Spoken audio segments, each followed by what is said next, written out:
இந்த குழிப்புண் வந்து எங்க வரும், எப்படி வரும்னே சொல்ல முடியாது. மேக்ஸிமம் வந்து கால்லயும் வரலாம் உங்களுக்கு. அதுக்கப்புறம் எங்க அந்த நரம்புகள்லாம் எங்க பாதிச்சிருதோ அந்த இடத்துலலாம் வந்துரும். இயற்கை சார்ந்த உணவுகள். அத வந்து டெய்லி எடுப்பதன் மூலமாவும், இந்த மூலிகை மருந்து எடுப்பதன் மூலமாவும் அதிலிருந்து முழுமையாவே வெளிவரலாம். ஆனா வந்து இதுக்கு வந்து இயற்கையான முறையிலேயே நல்ல தீர்வு இருக்கு. அத விட்டுட்டு எல்லாரும் வந்து அதுக்கு கண்ட்ரோல் பண்றதுக்காக 10 வருஷம், 15 வருஷம் நெறைய வருஷம் டேப்லெட் எடுத்து அது அப்படியே இர்ரிவர்சபிளா மாறி எல்லா பார்ட்ஸையுமே டேமேஜ் பண்ணும்.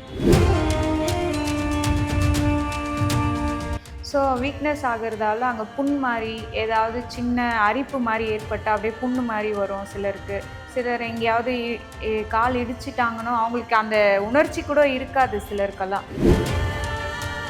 எப்படி வந்து அரிக்குதோ எலும்பெல்லாம் அப்படியே எலும்பெல்லாம் அரிக்கிற வரைக்கும் போயிடும். சிலருக்குலாம் அதனால பார்த்தீங்கன்னா காலே எடுக்கிற நிலைமை கூட வந்துடும். ஏன்னா வந்து அவங்களுக்கு வந்து அங்கே உணர்ச்சிகள் இருக்காது.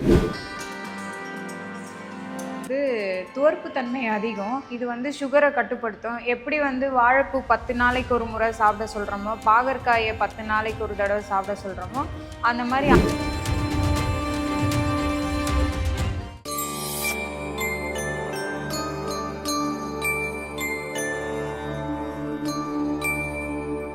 டெம்பிள் எக்ஸ்பிரஸ் நேயர்களுக்கு வணக்கம்.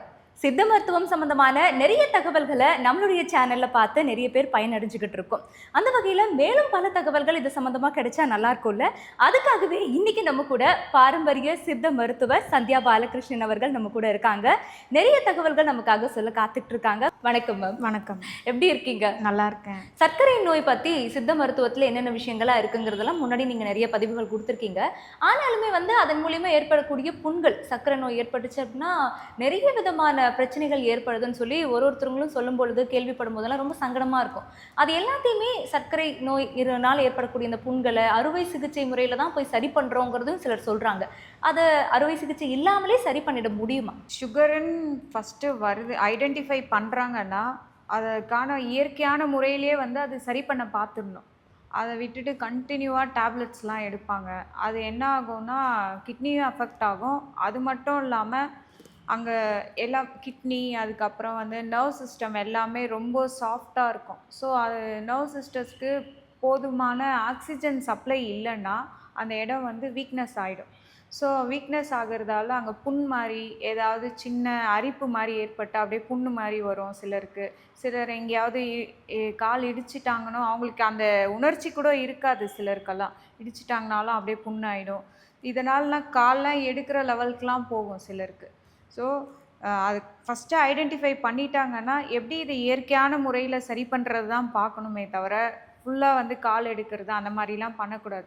ஸோ அந்த நுண்ணிய நரம்புகள் பாதிப்பு ஏற்படுறதால தான் அங்கே வந்து அந்த புண்ணுன்றதே ஏற்படுது. நாங்கள் வந்து இது சித்தால எப்படி சரி பண்ணுவோன்னா மூலிகை மருந்துகள் வந்து தருவோம். அவங்களுக்கு சுகரும் கண்ட்ரோல் ஆகும். அந்த புண்ணுக்கு வந்து பார்த்திங்கன்னா மேல் தடவுறதுக்கு தைலம்லாம் தருவோம். அது மூலயமா இயற்கையான முறையிலே பார்த்திங்கன்னா ஒரு 6 மாதத்துக்குள்ளே அவங்களுக்கு புண்கள்லாம் பார்த்திங்கன்னா 1 மாதம் 2 மாதத்துலேயே அவங்களுக்கு ரெக்கவர் ஆகிறது பார்க்கலாம்.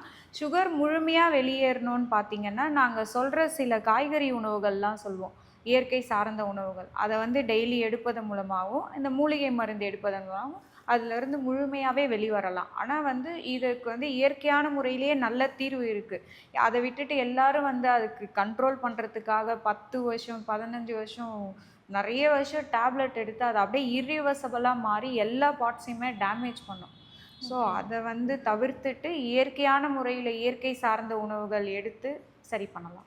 நாங்கள் வந்து இந்த குழி புண்ணையும் பார்த்தீங்கன்னா ரொம்ப சிலருக்குலாம் அப்படியே குழி மாதிரி கால் அடியில் குழி போயிருக்கோம். அப்படியே அந்த மாதிரி புண்கள்லாம் கொடுத்து ஒரு அதுக்குன்னு தனியாக ஒரு தைலம் ரெடி பண்ணுவோம் நாங்கள். அதை கொடுத்து ஒரு 2லேருந்து 3 மாதத்துக்குள்ளேயே அந்த புண்ணெல்லாம் நார்மல் ஸ்கின்னே அப்படியே வரது பார்க்கலாம். ஓகே.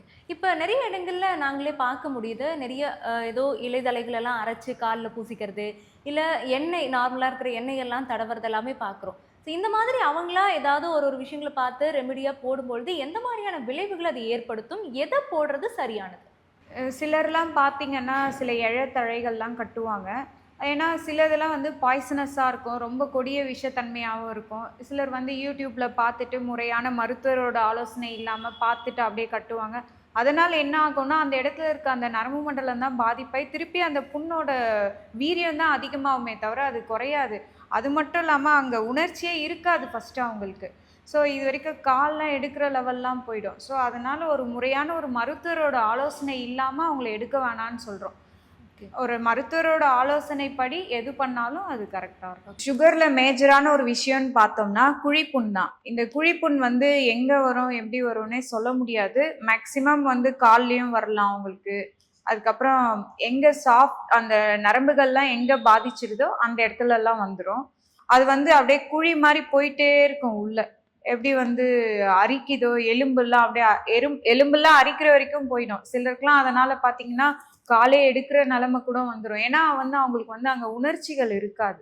ஸோ போதுமான ஆக்சிஜன் சப்ளை இல்லாததால் அந்த நரம்புகளே வீக் ஆனதால் அங்கே ஆக்சிஜன் சப்ளையும் இருக்காது. ஸோ அது இல்லைன்னா அவங்களுக்கு உணர்ச்சியும் இருக்காது. இந்த மாதிரி குழிப்புண்ணியும் பார்த்தீங்கன்னா நாங்கள் ஒரு மாதம் 2 மாதத்துலேயே சரி பண்ணிடலாம் அந்த குழிப்புண்லாம். அதுக்கான தைலங்கள்லாம் நாங்கள் ரெடி பண்ணி தருவோம். அந்த ஒரு குழிப்புண்ணுக்கு டிஃப்ரெண்ட்டாக இருக்கும். ஒவ்வொருத்தருக்கு ஒவ்வொரு மாதிரி இருக்கும். ஒவ்வொருத்தருக்கு ஒவ்வொரு மாதிரியான தைலங்கள் வரும். அந்த தைலம் கொடுத்து அந்த குழிப்புண்ணெல்லாம் முழுமையாக ஆறிடும். அவங்களுக்கு பழைய ஸ்கின் எப்படி இருந்தது அதே மாதிரி வரும். அந்த குழிப்புண்ணு அதுக்கப்புறம் அந்த வீக்கம் இருந்த இடத்தெல்லாம் ஸ்கின்னோட டோன் கலரே டோட்டலாக சேஞ்ச் ஆகிட்டு இருக்கும். அதையும் பார்த்தீங்கன்னா அந்த மேலே அப்ளை பண்ணுற அந்த தைலம் சரி பண்ணும். அதை அப்ளை பண்ண ஒரு மாதத்துலேயே வந்து அவங்க பழைய ஸ்கின் வரதை அவங்க பார்க்கலாம். உணர்ச்சியும் வரும். ஓ! அது எல்லாமே சரி பண்ணிடலாம். இப்ப நீங்க இடையில சொல்லும்போது சொன்னீங்க தைலம் அப்படின்லாம். இப்ப நிறைய வெளியிலலாம் பார்த்தோம் அப்படின்னா, இந்த ஆவாரம் பூ அதிகமா சுகர்னாலே ஆவாரம் பூ தான். மார்க்கெட்ல ரொம்ப ஈஸியா வந்து ஆவாரம் பூ சாப்பிட்டீங்க அப்படின்னா சரியாயிடுங்கிறதுக்காக நிறைய பேர் இந்த ஆவாரம் பூ பொடி எடுத்துக்கிறாங்க. இது மாதிரி நிறைய சுகர் சரியாயிடும் அப்படிங்கிறதுக்காக காலையில வெறும் வயித்துல பாகக்காய் ஜூஸ் குடிக்கிறது, இந்த ஆவாரம் பூ பொடி எடுத்துக்கிறது, வெந்தயம் அதிகமா சாப்பிடுறது, இப்படி சில விஷயங்கள்லாம் பண்றாங்க. அதை தாண்டி சில காஃபி பொடி எல்லாமே இருக்கு. இதெல்லாமே குடிச்சா கூட சரியாகும்னு சொல்றாங்க. இது எல்லாமே எடுத்துக்கலாமா? அதெல்லாமே சரி பண்ணி கொடுக்குதா சுகரை? ஆவாரம் பூ சொல்லியிருக்கீங்க. ஏன்னா ஆவாரம் பூ தான் வந்து துவர்ப்பு தன்மை அதிகம். இது வந்து சுகரை கட்டுப்படுத்தும். எப்படி வந்து வாழைப்பூ 10 நாளைக்கு ஒரு முறை சாப்பிட சொல்கிறோமோ, பாகற்காயை 10 நாளைக்கு ஒரு தடவை சாப்பிட சொல்கிறோமோ, அந்த மாதிரி ஆவாரம் பூவும் அப்பப்போ வந்து எல்லாருமே அதை ஒரு டீ மாதிரி போட்டு குடிக்கலாம். ஏன்னா அதில் துவர்ப்பு தன்மை அதிகம். ஒரு அறுசுவையில் வந்து துவர்ப்பு வந்து நம்மளுக்கு இயல்பாகவே தேவை. அந்த மாதிரி வந்து ஆவாரம் பூ வந்து முறையாக இயற்கையான முறையில் நம்மளே பறித்து அதை காய வச்சு பொடி பண்ணி வச்சு சாப்பிட்லாம். ஏன்னா இப்போ மார்க்கெட்டில் வந்து அதுக்கு ரீப்ளேஸ்மெண்ட்டாக சரக்கொன்றைன்னு ஒரு பூ இருக்குது. அதை வந்து ஆவாரம் பூன்னு நினச்சி சிலர் வாங்கி யூஸ் பண்ணிடுறாங்க. அது கிடையாது. ஆவாரம் பூ ஸ்பெசிஃபிக்காக இயற்கையாக இருக்கிறத பார்த்து நம்மளே வாங்கி நம்ம அதை பொடி பண்ணி வச்சுக்கலாம். ரெடிமேடாக வாங்குறதால வேணால் அவங்களுக்கு வந்து ரிசல்ட் இல்லாமல் இருக்கலாம்.